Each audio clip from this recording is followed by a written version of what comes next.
Welcome student. আজকে আমরা চুম্বকের ওপর তড়িতের ক্রিয়া, এতক্ষণ আমরা যা পড়েছিলাম, কি পড়েছিলাম? আমরা পড়েছি স্থির তড়িৎ, কুলম্বের সূত্র, তড়িৎ ক্ষেত্র, তড়িৎ বিভব, বিভব পার্থক্য, চল তড়িৎ, সেখানে ওহমের সূত্র, পরিবাহী রোধগুলোর সমবায়, এবং আমরা জুলের সূত্র, তড়িৎ ক্ষমতা, তড়িৎ শক্তি, এই রাশিগুলো আলোচনা করেছিলাম। এখন আমরা চলে আসবো চুম্বকের ওপর তড়িতের ক্রিয়া। বিজ্ঞানী ওস্টের একটা পরীক্ষা করছিলেন, ওস্টের পরীক্ষা।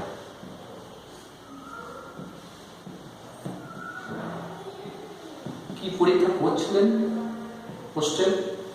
বিজ্ঞানী ওস্টের দেখতে পেলেন, উনি একটা পরীক্ষা করছিলেন, হঠাৎ করে দেখতে পেলেন একটা চুম্বক শলাকা ছিল। চুম্বক শলাকার উপর দিয়ে একটা তার গিয়েছিল, তারের মধ্যে দিয়ে হঠাৎ তিনি তড়িৎ প্রবাহ পাঠালেন। যেই তড়িৎ প্রবাহ পাঠালেন, দেখলেন যে চুম্বক শলাকাটা বিক্ষেপ হচ্ছে।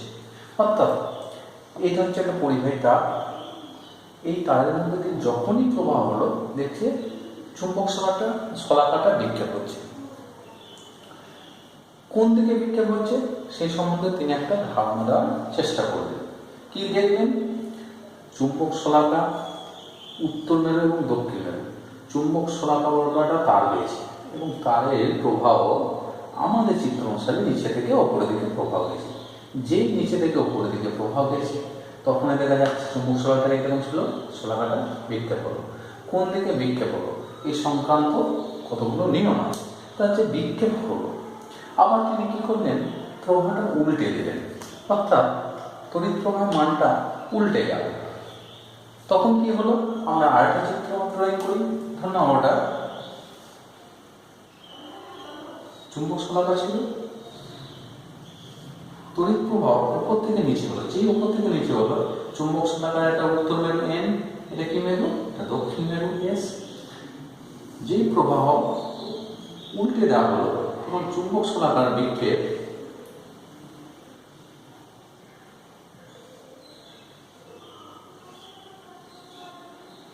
অর্থাৎ উত্তর মেরুতে বিক্ষেপ এদিকে হলো। তাহলে দেখো, তাহলে ওস্টের পরীক্ষাটা দেখলেন। ওস্টের হঠাৎ করে তিনি ভাবতে লাগলেন, যখনই কোনো তারের মধ্যে তড়িৎ প্রবাহ হচ্ছে তখনই বিক্ষেপ হচ্ছে, তার আগে অর্থাৎ তড়িৎ প্রবাহ না ঘটলে কিন্তু বিক্ষেপ হচ্ছে না। এইখান থেকে উনি একটা সিদ্ধান্ত এলেন, ওস্টের পরীক্ষা করলেন। কি সিদ্ধান্ত এলেন? একটা চুম্বক কখন বিক্ষেপ হয়? একটা চুম্বক যখন আর একটা চুম্বক ক্ষেত্রে প্রবেশ করে তখনই তার বিক্ষেপ হয়। যতক্ষণ তড়িৎ প্রবাহ ছিল না, চুম্বক শলাকাটা কোনো বিক্ষেপ ঘটেনি। যখনই তড়িৎ প্রবাহ ঘটল, তখনই চুম্বক শলাকাটার বিক্ষেপ হলো। নিঃসন্দেহে এখান থেকে তিনি সিদ্ধান্ত নেন যে তারের মধ্যে দিয়ে যখন তড়িৎ প্রবাহ ঘটে, তখনই তার পারিপার্শ্বিক অঞ্চলে নিঃসন্দেহে একটা কি চুম্বক ক্ষেত্রের সৃষ্টি হয়। সেই চুম্বক ক্ষেত্রটা চুম্বক শলাকাকে বিক্ষেপ ঘটায়। তাহলে ওস্টের পরীক্ষার মূল সিদ্ধান্ত হলো, তড়িৎ প্রবাহ হলে চুম্বক ক্ষেত্রের সৃষ্টি হয়।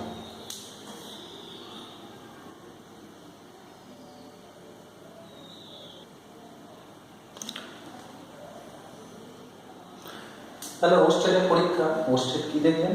একটা চুম্বক আছে, চুম্বক শলাকা আছে, এটা ধরো পরিবাহী তার, এই দিকে তড়িৎ প্রবাহ হচ্ছে। যখনই তড়িৎ প্রবাহ হচ্ছে তখনই চুম্বক শলাকাটা বিক্ষেপ হচ্ছে। তড়িৎ প্রবাহ বন্ধ, চুম্বক শলাকা আগের অবস্থানে ফিরে আসে। আবার তড়িৎ প্রবাহ হচ্ছে, বিক্ষেপ হচ্ছে। তড়িৎ প্রবাহ মান উল্টে দিলাম, বিপরীত করে দিলাম। তড়িৎ প্রবাহ মান বিপরীত করে দিলাম। যখন বিপরীত করে দিলাম উপর থেকে নিচে, তখন দেখছি বিক্ষেপটা চেঞ্জ হচ্ছে। তাহলে উনি সিদ্ধান্ত আসেন, চুম্বক শলাকা বিক্ষেপ হচ্ছে, চুম্বকের বিক্ষেপ হচ্ছে। তাহলে এই অঞ্চলে কোনো চুম্বক ক্ষেত্রের অস্তিত্ব আছে। চুম্বক ক্ষেত্রে কখন হচ্ছে? চুম্বক ক্ষেত্র কখন সৃষ্টি হচ্ছে? যখন তড়িৎ প্রবাহ সৃষ্টি হচ্ছে। তাহলে ওনার সিদ্ধান্ত হলো তড়িৎ প্রবাহ হলে চুম্বক ক্ষেত্র সৃষ্টি হয়। তারপরে থেকে তড়িৎ প্রবাহ কেন হয়? কোনো পরিবাহীর মধ্যে আধানের প্রবাহ হলে, তাহলে আবার তড়িৎ প্রবাহ হয় যখন আধানের প্রবাহ হয়। তাহলে এই তারের মধ্যে আধানের প্রভাব, আধানগুলো গতিশীল, তাহলে গতিশীল আধান তড়িৎ প্রবাহ সৃষ্টি করে। সুতরাং এই দুটো সিদ্ধান্ত থেকে আরেকটা সিদ্ধান্ত আসা গেল কি, গতিশীল আধান চুম্বক ক্ষেত্র সৃষ্টি করে। তাহলে স্থির আধান, আধান যদি স্থির থাকে, স্থির আধান কি সৃষ্টি করবে, তড়িৎ ক্ষেত্র। কি সৃষ্টি করবে, তড়িৎ ক্ষেত্র। কিন্তু আধান যখন গতিশীল থাকবে, আধান যখন গতিশীল থাকবে ভি বেগে, যে কোনো বেগে আধান যখন গতিশীল থাকবে তখন কি সৃষ্টি করবে, চুম্বক ক্ষেত্র। তাহলে স্থির আধান তড়িৎ ক্ষেত্র সৃষ্টি করে, গতিশীল আধান চুম্বক ক্ষেত্র সৃষ্টি করে। এই পরীক্ষায় এইটাই বড় সাফল্য। কিন্তু পোস্টেক্স এই পরীক্ষায় শলাকার বিক্ষেপ কোন দিকে হবে সেই সম্পর্কিত দুটো সূত্র আছে, অ্যাম্পিয়ারের সন্তরণ সূত্র আর বজ্রমুষ্ট, ডান হাতে বজ্রমুষ্ট নিয়ম। সেই নিয়ম দুটো আমরা শিখব এবার আমরা চুম্বক শলাকাটার বিক্ষেপ কোন দিকে হবে সেই বিক্ষেপের নিয়ম অ্যাম্পিয়ার সাহেব একটা নিয়ম বললেন। অ্যাম্পিয়ার সাহেব কি বললেন, শলাকাটা কোন দিকে বিক্ষেপ হবে। চুম্বক শলাকা বিক্ষেপ, ধরুন না চুম্বক শলাকাটা এইভাবে আছে এবং পরিবাহীটা ঠিক চুম্বক শলাকার উপর দিয়ে গিয়েছে, এটা উত্তর মেরু, এটা দক্ষিণ মেরু। অর্থাৎ চুম্বক শলাকার উপর দিয়ে একটি পরিবাহী তার গেছে চুম্বক শলাকা বরাবর, ওই অভিমুখে ওই দিকে মুখ করে সাঁতার কাটলে বাঁ হাতটা দেখো যেদিকে থাকবে সেই দিকে চুম্বক শলাকার উত্তর মেরু বিক্ষেপ হবে। বাঁ হাতটা কোন দিকে আছে, এইদিকে, তাহলে এই দিকে চুম্বক শলাকা উত্তর মেরু বিক্ষেপ হবে। তো ঘুরিয়ে বললে ডান দিকে কি দক্ষিণ মেরু বিক্ষেপ হবে। এটা ছিল অ্যাম্পিয়ারের সন্তরণ নিয়ম। আরেকবার বলে দিই, কোনো চুম্বক শলাকা উপর দিয়ে কোনো পরিবাহী তার গেল, তড়িৎ প্রবাহের অভিমুখ যেদিকে, তড়িৎ প্রবাহের অভিমুখ ধরো এই দিকে মুখ করে সাঁতার কাটবে, এইদিকে মুখ করে সাঁতার কাটলে বাঁ হাতটা কোন দিকে থাকবে, বাঁ হাতটা যেদিকে থাকবে শলাকার বিক্ষেপের অভিমুখ সেদিকে হবে। এটা অ্যাম্পিয়ারের সন্তরণ নিয়ম। 2 নম্বর হচ্ছে দক্ষিণ মুষ্টি নিয়ম। অর্থাৎ দক্ষিণ মুষ্টি নিয়মটা কি, একটা পরিবাহী তার উপর দিকে তড়িৎ প্রবাহ হচ্ছে, আমি এটাকে চেপে ধরলাম ডান হাত দিয়ে, দক্ষিণ মুষ্টি চেপে ধরলে বিদ্যাঙ্গুলি যদি প্রবাহের অভিমুখ নির্দেশ করে বাকি চারটে আঙুল, এই বাকি চারটে আঙুল চুম্বক ক্ষেত্রের অভিমুখ কোন দিকে আছে, এই দিকে, তাহলে এই দিকে চুম্বক ক্ষেত্রের অভিমুখ এই দিকে হবে। প্রবাহ ওটা উল্টে দেবে, তখন কি হবে, এইভাবে তখন এই দিকে, অর্থাৎ ঘড়ির কাঁটার এটা কোন দিকে হচ্ছে, দিকে প্রভাব হচ্ছে। এটা হচ্ছে দক্ষিণ মুষ্টি নিয়ম। আমরা চিত্রের সাহায্যে দেখে নিই ব্যাপারটা কি, খেয়াল করে দেখো, তড়িৎ এই তার বরাবর তড়িৎ প্রবাহ হচ্ছে, আমি তারটাকে জড়িয়ে ধরলাম, জড়িয়ে ধরলে আমার চারটে আঙুল যেদিকে আছে, চারটে আঙুল কোন দিকে আছে, এইদিকে, তাহলে চুম্বক ক্ষেত্রের অভিমুখ হবে এইভাবে। আরেকভাবে দেখিয়ে দিচ্ছি, ধরুন না যে তারটা এই বোর্ডের তলে আছে, একটা তার তড়িৎ প্রবাহ হচ্ছে এইভাবে ভেতর থেকে বাইরে দিকে, এটা হচ্ছে তড়িৎ পরিবাহী তার, এর মধ্যে যে প্রবাহ কোথায়, ভেতর থেকে বাইরে দিকে। এই তারটাকে যদি আমি জড়িয়ে দিই তাহলে বৃত্তাঙ্গুলি আমার কি তড়িৎ প্রবাহ অভিমুখ, আর বাকি চারটে আঙুল চুম্বক ক্ষেত্রের অভিমুখ। অর্থাৎ চুম্বক ক্ষেত্রের অভিমুখ মানে এইদিকে, যদি ঘুরিয়ে ভাবি এইখানে কোন এইদিকে, ঘড়ির কাঁটা কোন দিকে হচ্ছে, বিপরীত দিকে। অর্থাৎ তড়িৎ প্রবাহ যখন ভেতর থেকে অপর দিকে। আমার যদি এটাই তড়িৎ প্রবাহ ধরো, এটা তার তড়িৎ প্রবাহ কোন দিকে হচ্ছে, ভেতরের দিকে, তাহলে আমার চারটে আঙুলকে যদি এইভাবে রাখি, বৃদ্ধাঙ্গুলি তড়িৎ প্রবাহ অভিমুখ, আর বাকি চারটে আঙুল কি চুম্বক ক্ষেত্রে অভিমুখ নির্দেশ করছে, কোন দিকে নির্দেশ করছে, এই দিকে। তাহলে প্রবাহের চুম্বক ক্ষেত্রের অভিমুখ কোন দিকে, এই দিকে। আর এটা কিসের অভিমুখ, এটা তড়িৎ প্রবাহের অভিমুখ। এটা হচ্ছে চুম্বক ক্ষেত্রের অভিমুখ সংক্রান্ত দক্ষিণ মুষ্টি নিয়ম। দক্ষিণ মুষ্টি নিয়ম কি, ডান হাতের চারটে আঙুলকে এক জায়গায় করে এবং বৃদ্ধাঙ্গুলিকে আলাদা করে, বৃদ্ধাঙ্গুলি যদি তড়িৎ প্রবাহের অভিমুখ নির্দেশ করে, বাকি চারটে আঙুল চুম্বক ক্ষেত্রের অভিমুখ নির্দেশ করবে।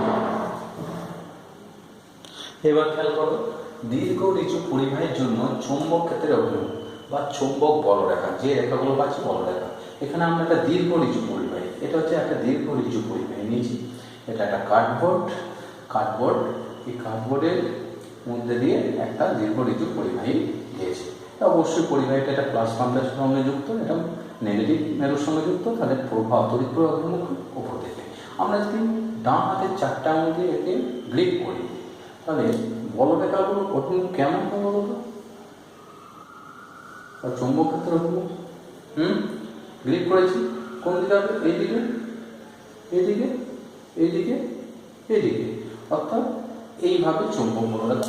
অর্থাৎ চৌম্বক বলরেখাগুলো কেমন, বা চৌম্বক ক্ষেত্র বলরেখাগুলো কেমন পাচ্ছি? বৃত্তাকার। এখান থেকে বৈশিষ্ট্য কি? চৌম্বক বলরেখাগুলো কেমন বললো? বদ্ধ। চৌম্বক বলরেখা, চৌম্বক বলরেখাগুলি হলো বদ্ধ। দ্বিতীয়ত,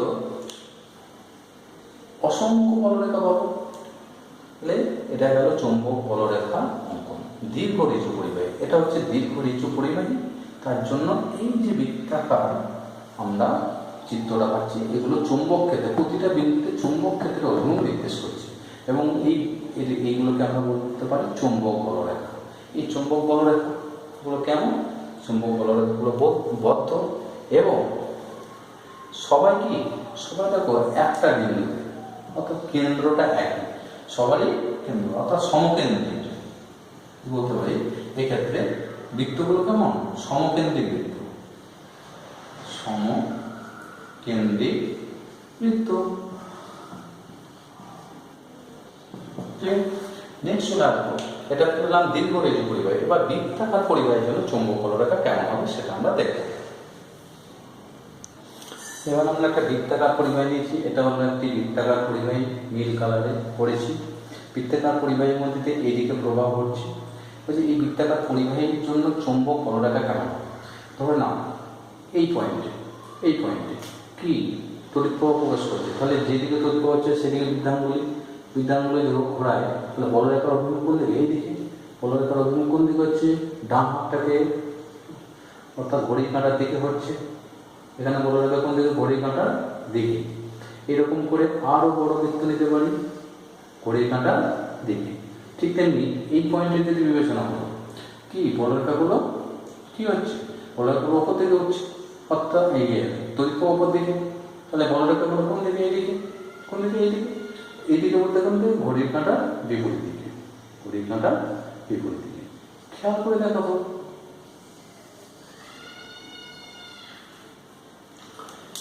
এই তার জন্য মাঝের বিন্দুতে বলরেখাগুলো যেদিকে, এই অংশের জন্য সেই দিকে। সেই জন্য বৃত্তাকার পরিবাহী ভেতরের অংশে বলরেখাগুলো সব একই অভিমুখে হচ্ছে, এটা হলো বৃত্তাকার পরিবাহীর জন্য চৌম্বক বলরেখা নির্দেশ। এইবার আমাদের একটা দেখতে হবে, বৃত্তাকার পরিবাহী মানে আমরা বলতে পারি অভিমুখ। তাহলে বৃত্তাকার পরিবাহী এখান থেকে কি কি বৈশিষ্ট্য পেলাম, সেই বৈশিষ্ট্যগুলো একটু দেখানো। তাহলে বৃত্তাকার পরিবাহীর অভ্যন্তরের বলরেখাগুলি একই অভিমুখে হয়, সবসময় একই অভিমুখে হয়। আমি প্রবাহ যদি উল্টে দিতাম বাইরে বেরিয়ে আসতো, তাহলে বৃত্তাকার পরিবাহী বলরেখাগুলি একই অভিমুখে হয়, এবং এই চৌম্বক ক্ষেত্রের মান সর্বাধিক হয় ওর কেন্দ্রে। 2 নম্বর, চৌম্বক ক্ষেত্রের মান, চৌম্বক ক্ষেত্র কোথায় সর্বাধিক হয়? চৌম্বক ক্ষেত্র সর্বাধিক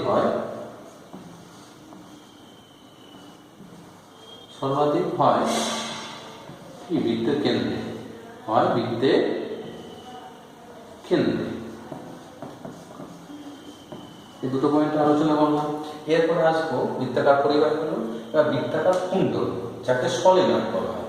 এরপরে আমরা আসবো বৃত্তাকার পরিবাহী, বৃত্তাকার কুণ্ডলের জন্য চৌম্বক ক্ষেত্রে অভিমুখ নির্ণয় করব।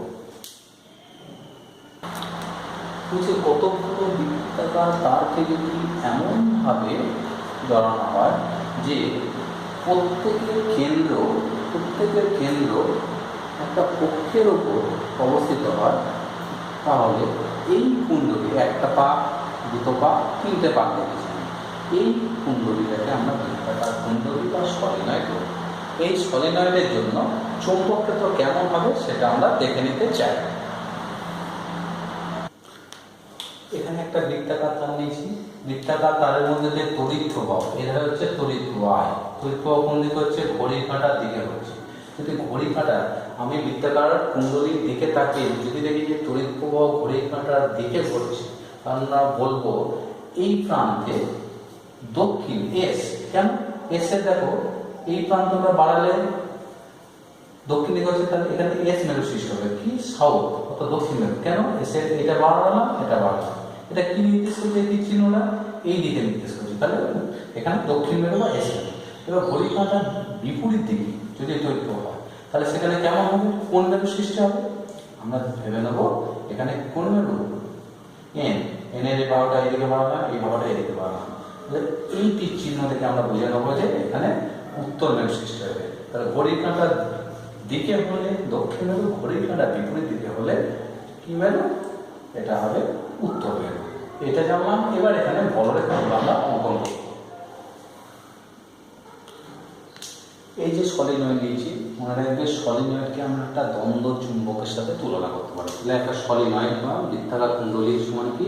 এটি দ্বন্দ্ব চুম্বকের সঙ্গে দ্বন্দ্ব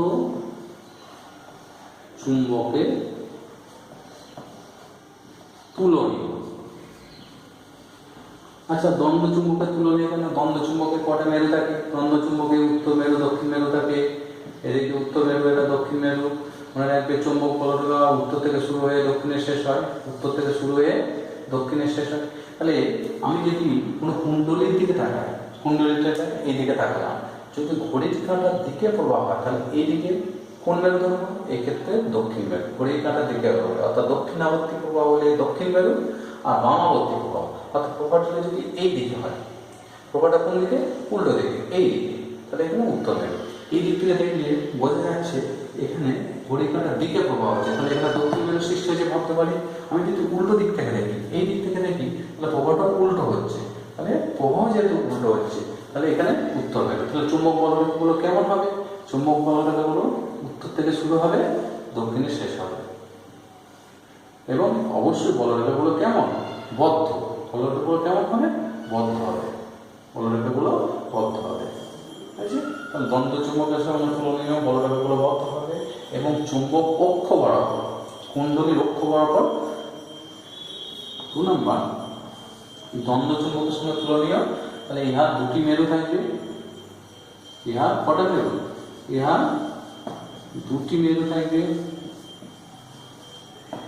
কি কি মেরু? উত্তর ও দক্ষিণ। দুটি মেরুর নাম কি? উত্তর ও দক্ষিণ মেরু। এছাড়া 3 নম্বর পয়েন্ট, চুম্বক প্রাবল্য। চুম্বক শক্তি কোথায় বেশি হবে? দেখি বোঝা যাচ্ছে এই বলরেখাগুলো এইভাবে গিয়ে প্রবেশ করবে, এগুলো এইভাবে গিয়ে প্রবেশ করবে। ম্যাক্সিমাম চুম্বক বলরেখা কোথায় হবে? চুম্বক 3 নম্বর পয়েন্ট, কুণ্ডলী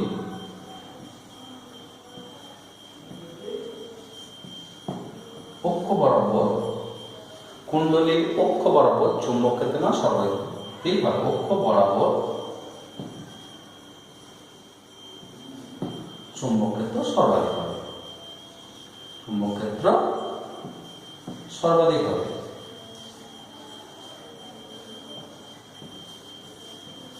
ভালো করে এইগুলোকে পজ করে করে তোমরা ভালো করে দেখে নাও এবং খাতার মধ্যে নোট করে নাও।